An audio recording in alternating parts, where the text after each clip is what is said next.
Hello मेरे प्यारे बच्चों, आई होप कि आप सभी बहुत अच्छे होंगे। आपकी स्टडी भी बहुत अच्छी चल रही होगी। मैं रामरूप सर सफलता कोचिंग क्लासेस लार से आपके लिए सोशल साइंस का नागरिक शास्त्र का चैप्टर संघवाद लेकर आया हूँ, जिसमें से आपका लेक्चर 4 है।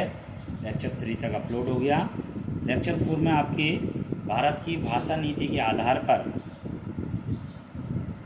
व्यवस्था, संघीय व्यवस्था थी, तो भाषा भाषा भारत की भाषा नीति के आधार पर भारत में संघीय ढांचे की दूसरी परीक्षा भाषा नीति को लेकर हुई।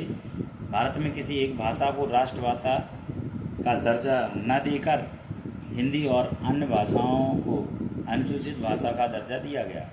अंग्रेजी को राजकीय भाषा के रूप में मान्यता दी गई।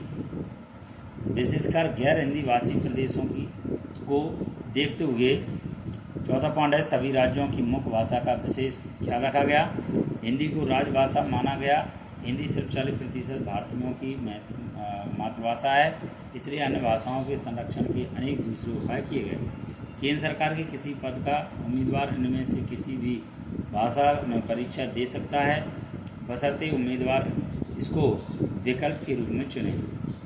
प्रश्न क्रमांक 15 है, गठबंधन सरकार क्या है? एक से अधिक राजनीतिक दलों के द्वारा मिलकर बनाई गई सरकार को गठबंधन सरकार कहते हैं। अनुसूचित भाषाएं क्या हैं? वे 22 भाषाएं जिन्हें भारतीय संविधान की 8वीं अनुसूची के रूप में रखा गया है, अनुसूचित भाषाएं कहते हैं।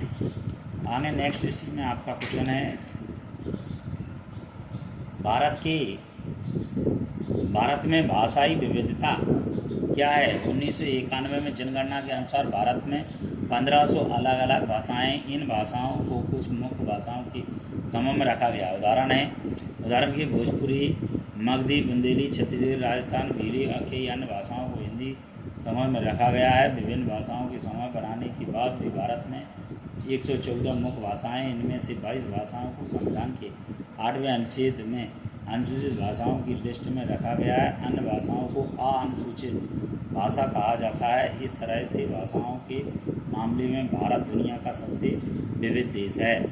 भारत में विकेंद्रीकरण को समझाइए। भारत एक विशाल देश है जहां 2 स्तरों वाली सरकारों से काम चलाना होता है। चलाना बहुत मुश्किल काम है।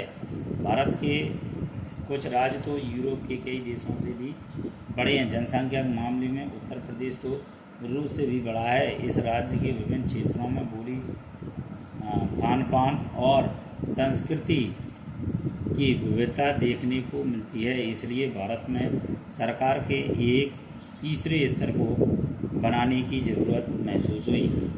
नेक्स्ट क्वेश्चन देखिए, पंचायती राज क्या है? गांव के स्तर पर स्थानीय शासन पंचायती राज कहलाता है। दिसंबर 1992 में भारतीय संविधान के 73वें और 74वें संशोधन को मंजूरी प्रदान की है। इसके तहत भारत में स्थानीय स्वशासन निकायों को संवैधानिक दर्जा प्रदान किया गया है एवं भारत में पंचायती राज व्यवस्था मजबूत बनाया गया है। 1952 के पंचायती राज व्यवस्था के प्रमुख प्रावधान बताइए। अब स्थानीय स्वशासी निकायों के चुनाव नियमित रूप से कराना संवैधानिक बाध्यता है। निर्वाचित स्वशासी निकायों के सदस्य तथा पदाधिकारियों के पदों में अनुसूचित जातियों के लिए सीटें आरक्षित हैं। कम से कम 1/3 पद महिलाओं के लिए आरक्षित हैं। हर राज्य में पंचायत और नगर पालिका चुनाव कराने के लिए राज्य चुनाव आयोग नामक स्वतंत्र संस्था का गठन किया गया है। राज्य सरकारों को अपने राजस्व और अधिकारों का कुछ हिस्सा इन स्थानीय स्वशासी निकायों को देना पड़ा है। ग्राम पंचायत क्या है? प्रत्येक गांव या ग्राम समूह की एक पंचायत होती है जिसमें कई सदस्य और एक अध्यक्ष होता है। प्रधान अध्यक्ष सरपंच कहलाता है। इसी क्रम में आगे देखिए, पंचायती समिति क्या है? कई ग्राम पंचायत मिलकर के पंचायत समिति का गठन करती हैं। इसके सदस्य का चुनाव इसके इलाके में सभी पंचायत सदस्य करते हैं।